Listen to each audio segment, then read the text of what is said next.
Palamattam Cheekode car തോട്ടിലേക്ക് മറിഞ്ഞു. Car ഓടിച്ചിരുന്ന വൈദികൻ നിസാര പരിക്കുകളോടെ രക്ഷപ്പെട്ടു. ഈ ഭാഗത്ത് റോഡിൽ കന്നുകാലികൾ അലഞ്ഞുതിരിയുന്നത് വാഹനങ്ങൾക്ക് ഭീഷണിയായി മാറിയിട്ടുണ്ടെന്ന് നാട്ടുകാർ പറഞ്ഞു. പാലമറ്റം ചീക്കോട് 10 അടി താഴ്ചയിലേക്കാണ് കാർ മറിഞ്ഞത്.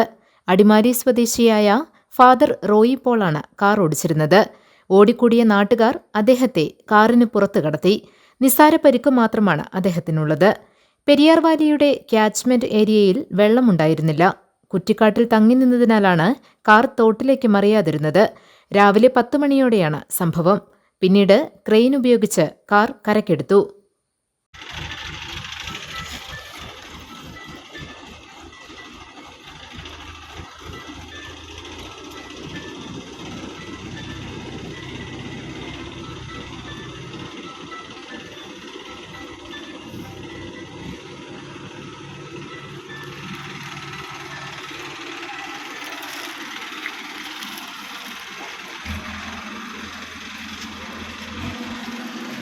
അതേസമയം റോഡിൽ അലഞ്ഞുതിരിയുന്ന കന്നുകാലികൾ വാഹനങ്ങൾക്ക് ഭീഷണിയായി മാറിയിരിക്കുകയാണെന്ന് നാട്ടുകാർ പറഞ്ഞു.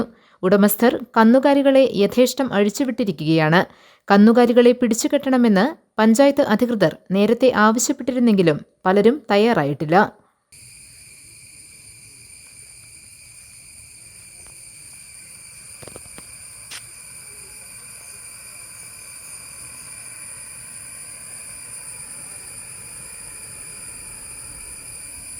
GTV news, Kothamangalam.